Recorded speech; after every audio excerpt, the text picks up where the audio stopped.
لله رب العالمين، وصلى الله وسلم على سيدنا محمد وعلى آله وصحبه ومن تبعهم بإحسان يوم الدين.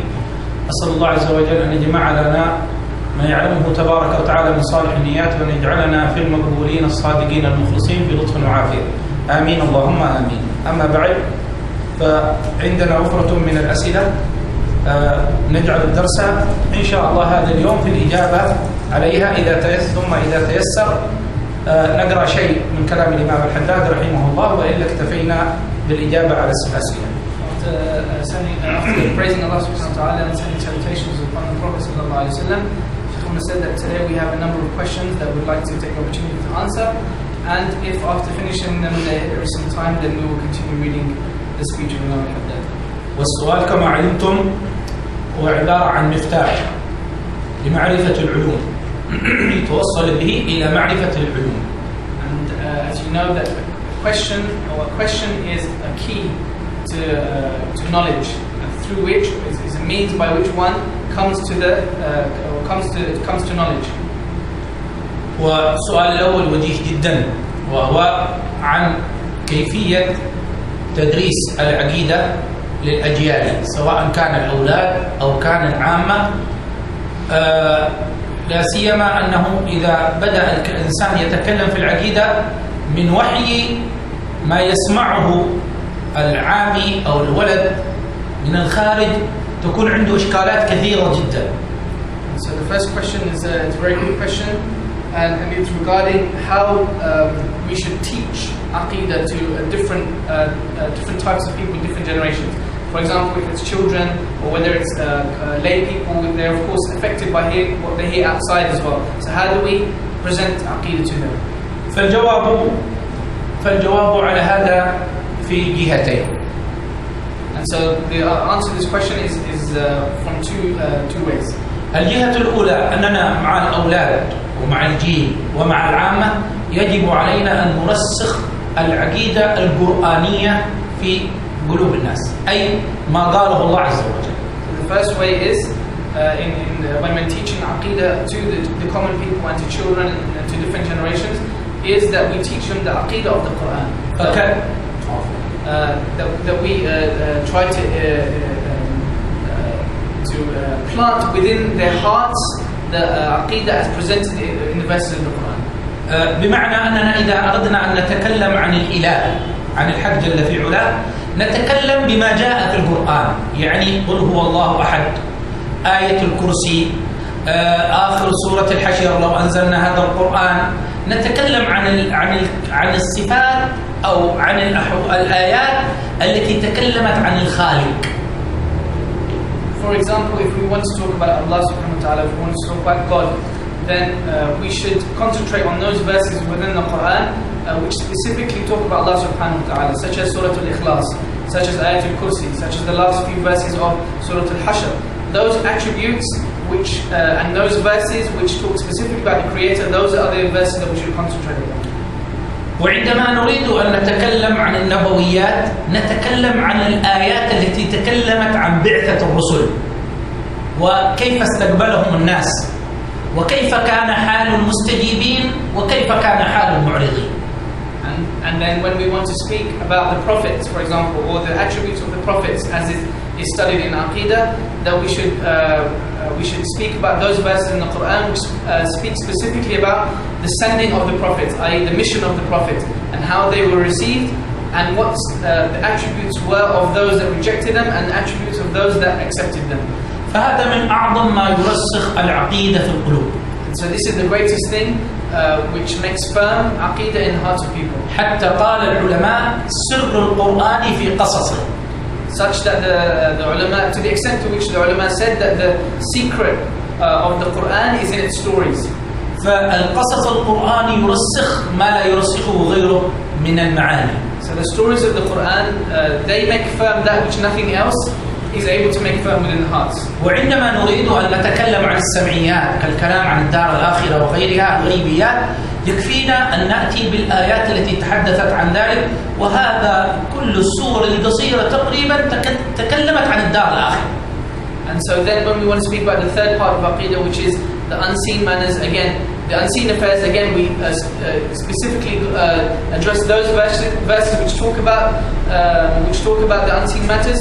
And he said that specifically the short surahs towards the end of the Quran, there isn't a single one of those except that it talks about the affairs of the hereafter. هذه المعاني الأولى التي نتكلم فيها.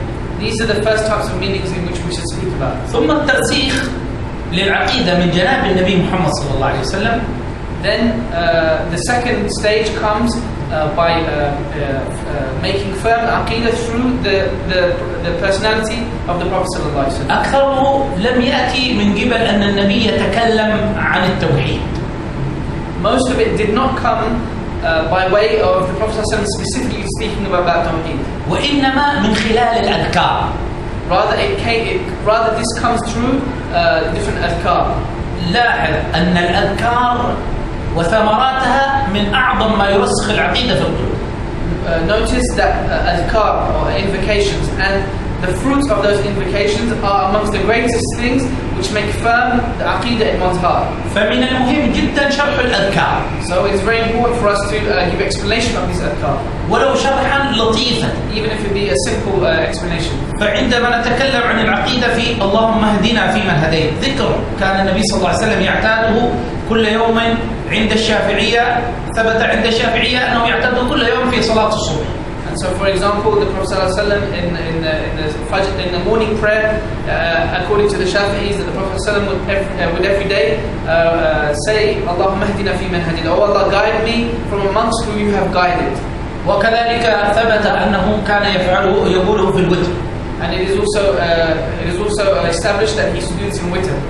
أي عند الشافعية النصف الأخير من رمضان. According to the Shafi'is, in the second half of Ramadan, he would do that in witr. فقط هذا الوارد إلى آخره يأخذ جميع مجال العقيدة. Just this dua, the dua qanut itself, addresses all aspects of aqidah. الباقيات الصالحات سبحان الله والحمد لله ولا إله إلا الله والله أكبر ولا حول ولا قوة إلا بالله العلي العظيم تشمل جميع معاني العقيدة. الباقيات الصالحات سبحان الله والحمد لله ولا إله إلا الله والله أكبر ولا حول ولا قوة إلا بالله العلي العظيم. This dhikr as well, this also encompasses all aspects of aqidah. فهذه الجهة الأولى وهي جهة ماذا نرسخه في قلوب الأجيال. So this is the first aspect of teaching aqidah, and that is how do we make firm aqidah in the hearts of different generations. وما الذي ينبغي إبلاغه للناس. And this is what it is incumbent upon us to convey to the people. الجهة الأخرى في السؤال, the second part of the question, وهي الأسئلة التي ترد من ثمار ما يتلقاه الإنسان من الضوضاء حول قضية الإسلام والعقيدة والإيمان والرسول والآخرة إلى آخره.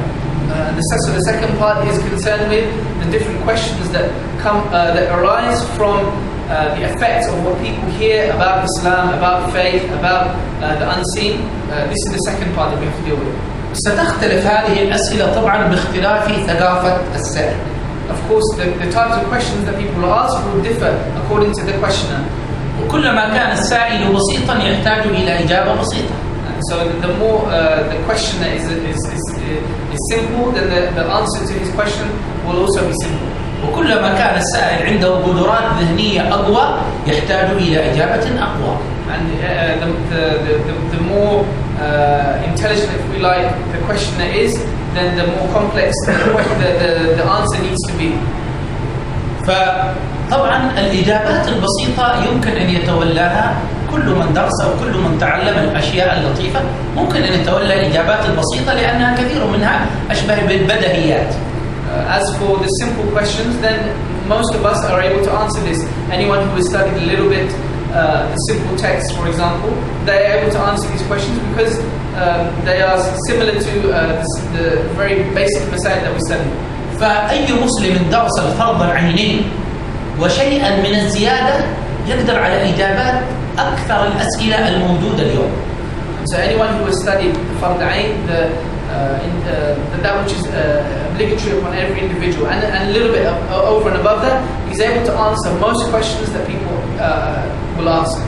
المشكلة التي نعانيها اليوم في الأسئلة هي الإجابات المغلفة، يعني هو نفس الإشكال السابق لكن يورده بطريقة وأسلوب آخر. The problem or the main concern that we have are those questions which are asked, which are, as Shaykh Muhammad said, covered, meaning that the contention that they raise is similar to that which has been raised in the past. However, it's been presented in a different manner today, in today's language. هذا الذي ربما لا يقدر طالب العلم وطالبة العلم المبتدئة أن تجيب عليه لأن نفس السؤال ملفوف. This is the type of question which maybe a beginner student of knowledge is unable to answer because the question itself has been enveloped with a different type of language. الفقير قبل سنوات عملت استقراء لطيف. A few years back, I did a short sort of survey, a study. لجميع إشكالات الكفار وخاصة الملاحدة. I did a survey of all the questions and the contentions that the disbelievers have about Islam, specifically those addressed by atheists. وخاصة ما يتعلق بالذات الإلهية وبالغيبيات. And even more specifically, those questions relating to the divine essence and those things relating to Allah subhanahu wa ta'ala. فوجدت في الحقيقة أن كل إشكال يقولونه اليوم هؤلاء الملحدين المثقفين هو قد قيل سابقا من زمان النبوة، لكن مشكلته اليوم أنه جاء بطريقة أخرى بأسلوب آخر. So we found that all of those questions which were relating to the essence of Allah subhanahu wa ta'ala and those questions which were posed by these cultured or educated atheists, in fact these are contentions which have already been raised from the time of the Prophet sallallahu alaihi wasallam until now, except that they are posed in a language which is different to that which had been asked in the previous generations. حتى الفقير بما أني درست العقيدة كثير وقليل توسعت فيها، مصطلحات اليوم الذي يريدها المثقفون في الإشكالات أقف لأني لا أعرف مصطلحهم في ذلك. Even myself who has studied عقيدة and I have broadened my study somewhat of عقيدة, that some of the questions that come across, the terminology which is used in those questions, sometimes it makes me stop because I'm not aware of some of the terminology that is being used. لأن الذي درسته مصطلحات سابقة قديمة.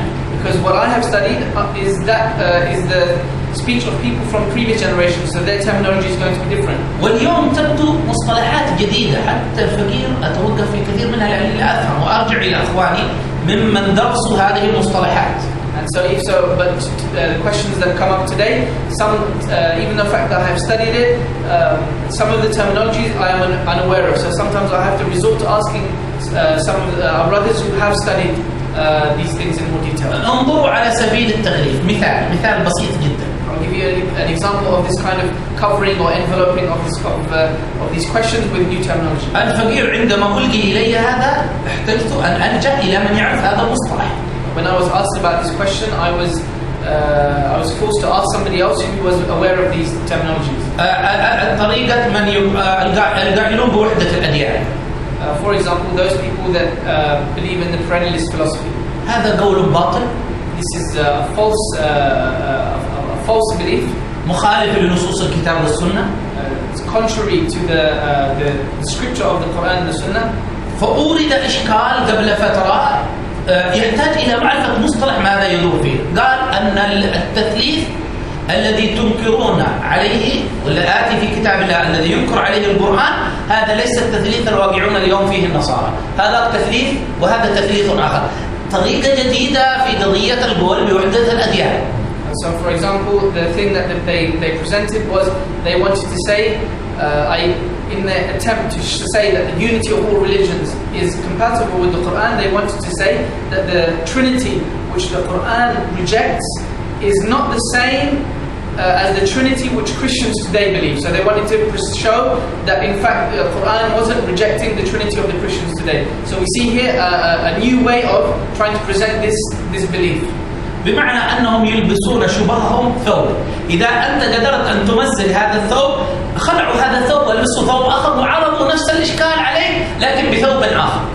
So what is this? This is they presenting their contention, but they're dressing it up with a particular type of dress, a cloth.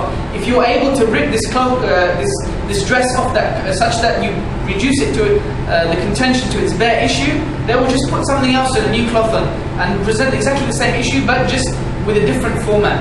فهو عبارة عن التفافات كما ذكرت في أول الدرس. So this is in reality just a matter of dressing the contention up, as I said at the beginning of the lesson. لا يدرون كيف يدخلون أفكارهم إلى الآخر. They don't know how to present and to infiltrate their ideas amongst others. فلذلك كان مثال من حكم النبي محمد صلى الله عليه وسلم. كان من الأمثلة من حكم الرسول في الإجابة. And so from amongst the wisdoms of the Prophet ﷺ in his responding to these things, أن يترك أنواع العروضات ويأخذ التحديد المصطلح عنده فيرمي كل ما لا يدخل تحت مصطلح. So that when if some يعني المصطلحات النبي صلى الله عليه وسلم عندما تكون هذه الاتفاقات حوله يأخذ التحديد المصطلح عنده ثم يرمي به كل مصطلح آخر. أنت يعني لما سئل صلى الله عليه وسلم الرجل يقاتل حمية، الرجل يقاتل شجاعة، الرجل يقاتل ليرى مكانه، رمى بكل هذا وما يمكن أن يأتي من قاتل كلمة لتكون كلمة الله هي العليا في سبيله. ارموا بهذا المصطلحات كلها. So the Prophet ﷺ from amongst his wisdom is that when he answered certain contentions, that he would address it in his own terms. The terms that he was aware of and the terms that he wanted to present, that's the way in which he did it. The terminology that people tried to present, he rejected. So, for example, in the hadith that Shaykh Umar just mentioned, was that some people said, Fulan, he fought out of bravery. He fought very bravely. And Fulan fought very courageously and valiantly. So the Prophet ﷺ answered, said, whoever fights for the sake of his name, whoever fights for the sake of bravery.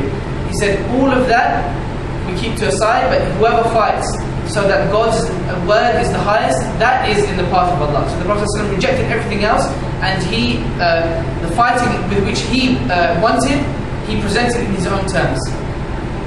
فنحن عندما نجيب على أرباب وحدة الأديان على سبيل المثال نقول لهم توحيد الله عز وجل عندنا له مصطلح. So when we want to, for example, respond, for example, to those that believe in the unity of religions, we say to them that the tawheed or the oneness of Allah subhanahu wa ta'ala, we have a specific terminology for it. لا نقبل بكل توحيد يخرج عن هذا المعنى الذي ثبت في كتاب الله وفي خطاب النبي محمد صلى الله عليه وسلم وأجمعت عليه الأمة. لا نقبل بأي توحيد يخرج عن هذا سميتم ما سميتم. So we present that unity of Allah subhanahu wa ta'ala, and we say the unity which is established in the Quran and the Sunnah and that which the Ummah has agreed upon, that this is what is acceptable. Anything else is unacceptable. Call it whatever you want, give it whatever name you want, but it has to fall under this. محمد رسول الله صلى الله عليه وسلم إلى كافة الخلق وهو آخر النبيين. محمد رسول الله إلى كافة الخلق.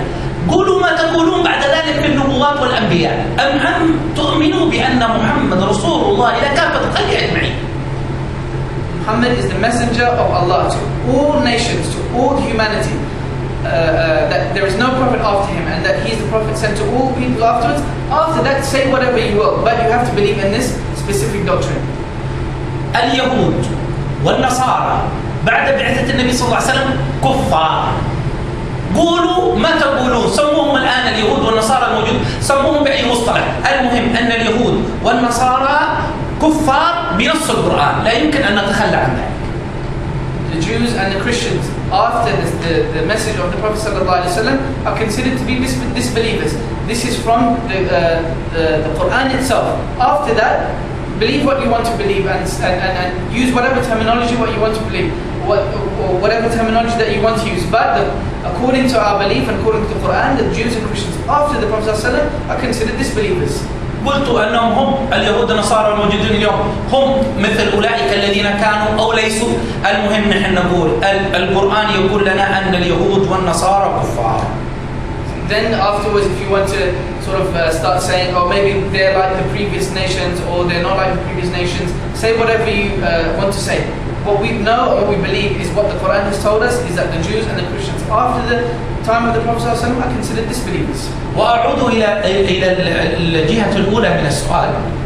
And I go back to the first portion of the question. لنعرف أن الأصل علينا أن نرسخ العقيدة الصحيحة. That really what the main primary objective here is that we make firm the correct عقيدة. لكي ترفض هي ما عداها ما خرج عن الطرف. In order for us to then naturally reject anything else that is contrary to that عقيدة. ونحن في هذه الالتفاتات الآن التي تحصل بدراسات متينة في إدخال الشبهات والشكوك على الإسلام والإيمان نحن بحاجة إلى الرجوع إلى أرباب الاختصاص. And so in responding to these new contentions and these new studies whose aim is to try and infiltrate some ideas into the beliefs of the believers, that in our attempts to respond to those, we need to go back to people who are experts in these fields. ولا يزال بفضل الله عز وجل أرباب الاختصاص لا يزالون يبرزهم الله عز وجل زمنا بعد زمن. And through the virtue of Allah subhanahu wa ta'ala, that every time period and every generation Allah brings forth people who are experts in being able to respond to these issues. كان آخرهم من فقدته الأمة ولكن لا تزال كتبه ودروسه متواجدة منتشرة. والشيخ البوطي رحمه الله هو الذي عرف كيف يعيد صياغة الأسئلة التي يصيغونها بصياغة معاصرة يعيد نفس الأجوبة السابقة بصياغة معاصرة.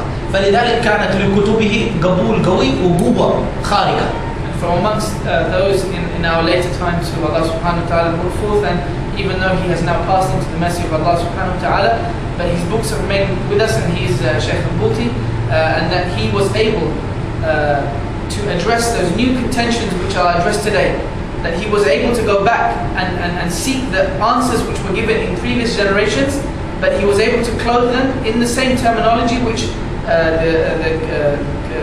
the modern critics today terms them. So he was able to use the same answers, but to present them in the modern light today. And that's why today even his books continue to be of great benefit.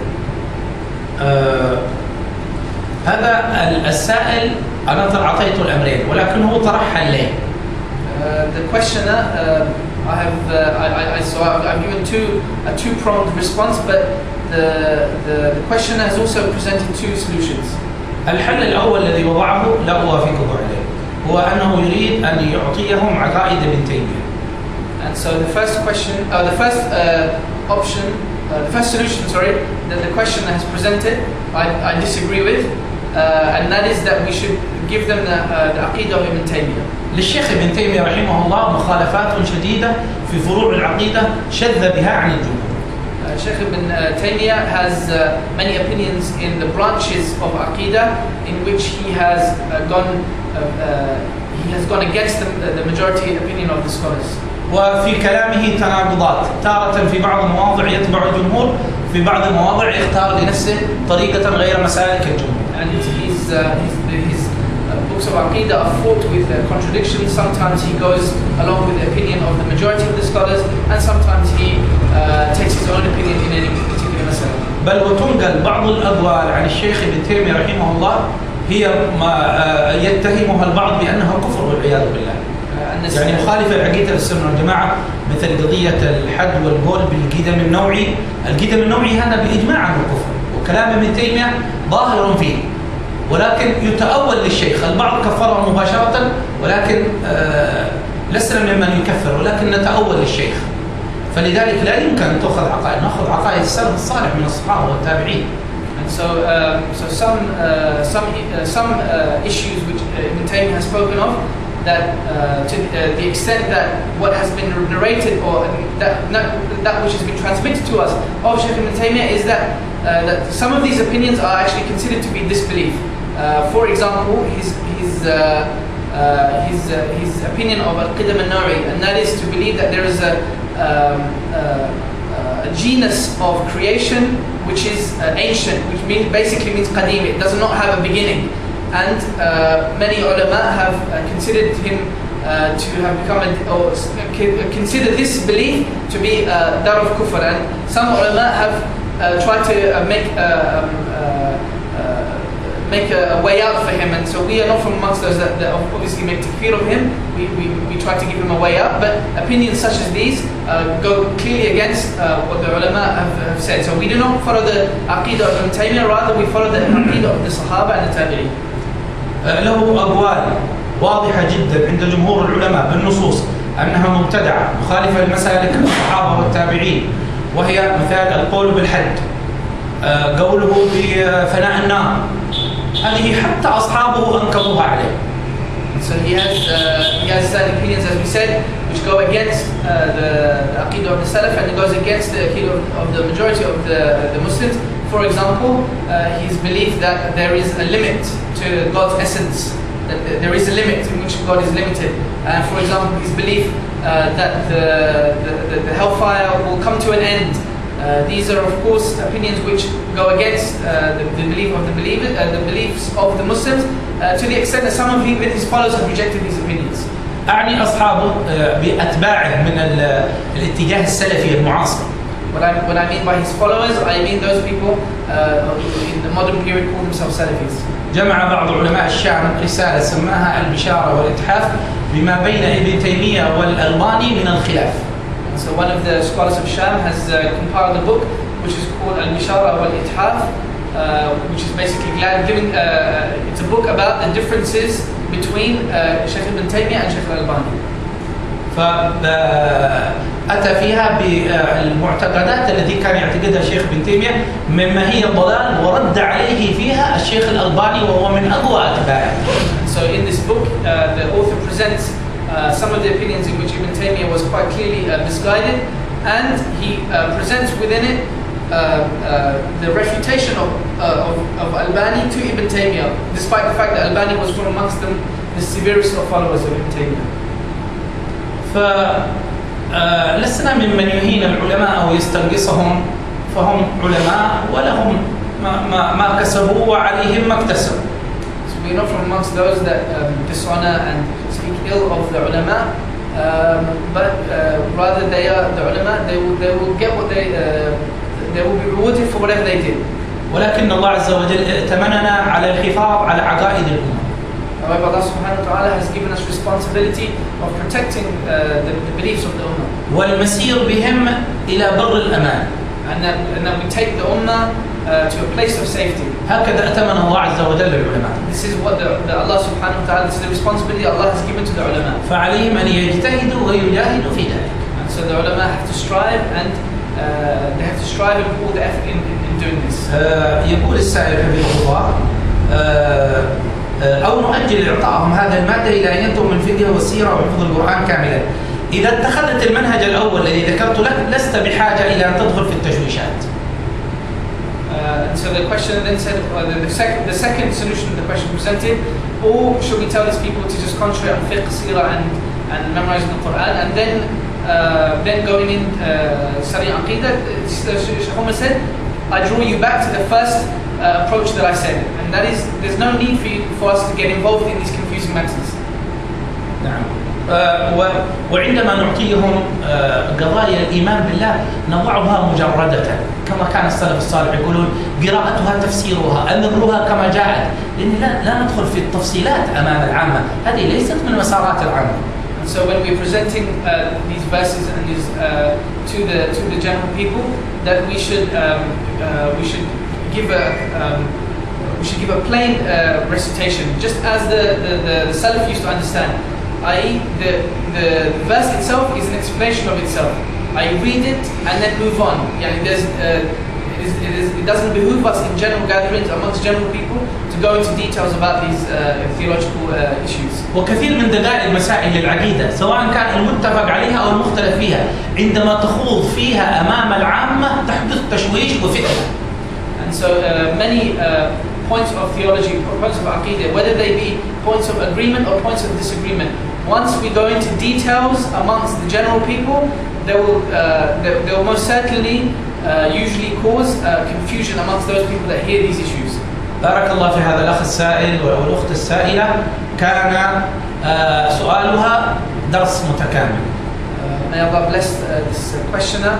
Her question was a whole lesson in itself. ولازلنا نستفيد والمجال متاح. We continue to benefit and the floor is open. أختم الدرس بهذا السؤال. I will finish the lesson with answering this next question. يقول السائل فيه أننا لسنا معصومين من الخطأ، فهل إذا مررنا بغيبة ونميمة واستغفرنا بصيغة استغفر الله لي ولولي ولمن حق عليه يؤدي حق المستغاب؟ وهل ما تحدثنا به أنفسنا، يعني حدثت به أنفسنا عن فلان من الناس يعد غيبة باطنية؟ على كل حال نعم، على كل حال هو يسأل يقول أن هل إذا وقعنا في الغيبة يكفي أن نقول استغفر الله؟ So basically, if the summary of the question is, if we fall into backbiting, is it enough for us to say astaghfirullah? وهل إذا وقعنا في النميمة يكفي أن نقول استغفر الله؟ And if we fall into slander, then is it enough again just to say astaghfirullah? والجواب لا يكفي ذلك. And the answer is no, that's not enough. بل يجب علينا أن نذهب إلى من اغتبناه. Rather, it is obligatory for us to go to the person that we backbited. ونخبره بجميع ما قلناه. And that we should inform them about everything that we said. وبحضرة من. And in whose presence we said it. ثم نطلب منه الحب والمسامحة. Then we should ask them for forgiveness. فإن حلنا وسامحنا فجزاه الله عنا خير الجزاء. And so if they forgive us, then may Allah reward them.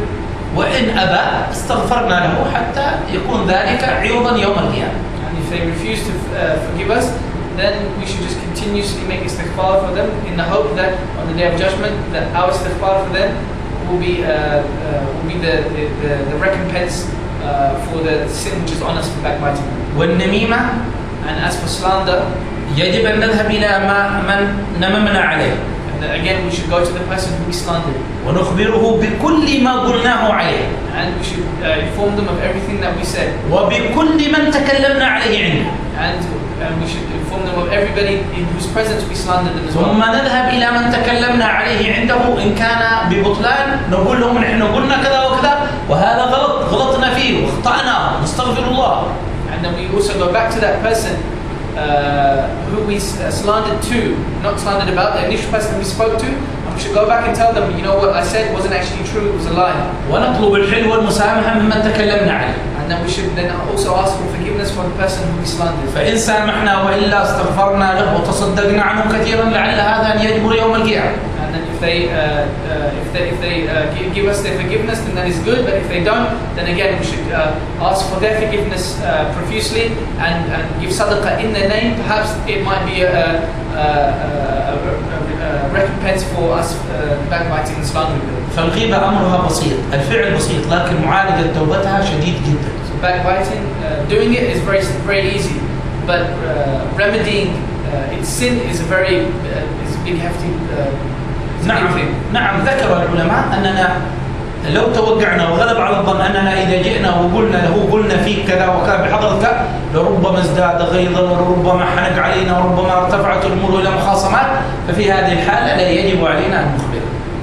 Yes, the ulama have mentioned a way out, and that is that if we believe that by going and telling that person that you have backbitten about them, if this is going to cause greater enmity and greater problems, then the ulama say that maybe then you're permitted not to go to that person and tell them. بل نكثر من الصدقة والاستغفار له والدعاء له لعل هذا أن يجبر يوم القيامة. And then instead we should just seek forgiveness and give charity in that person's name. Perhaps that this will be a recompense for us having that. ومن الوارد النبوي في ذلك. And from amongst the things that come from the Prophet ﷺ in regards to this. اللهم إني موعدك موعدا لن تخلفني.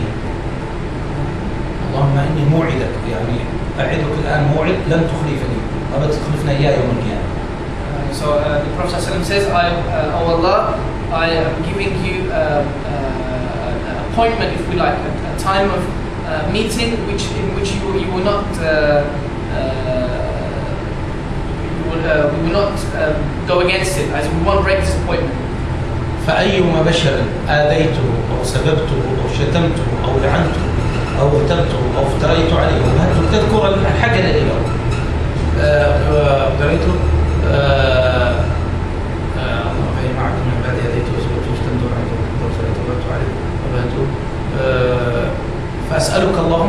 فاجعلها له صدقة صدقة في وارد نسيت الآن يعني معنى الوارد أن تسأل الله عز وجل أن يجعل لك ذلك صدقة له يوم القيامة. And the meaning of this hadith is basically that you ask Allah subhanahu wa ta'ala, and then you mention the thing that you spoke of about that person. فاجعلها له صلاة وصدقة تطهره بها يوم القيامة. So you say, oh Allah subhanahu wa ta'ala, that I'm تقربه بها إليك يوم القيامة. So you say, oh Allah subhanahu wa ta'ala, that as you said at the beginning, I'm making a promise with you that you will not break for me, and that is that in return or in response to what I have backbitten about this person or lied about them or slandered them about, I ask you to turn that into a prayer or a charity through which you will draw him closer to you on the day of judgment. وأجري له ثواب ذلك إلى يوم القيامة. And keep that as and make the reward of that continuous for him until the day of judgment. أسأل الله عز وجل أن يغفر لنا ويتوب علينا متى الصدق. فاتحا الله يكرمنا وياكم بالعلم النافع والعمل الخالص والمقبول والدعاء للهدى والدلالة على الخير. وصلى بذلك قلب نبينا محمد صلى الله عليه وسلم إلى أرواح مشايخنا ومعلمينا وذي الحضور علينا وإلى حضرة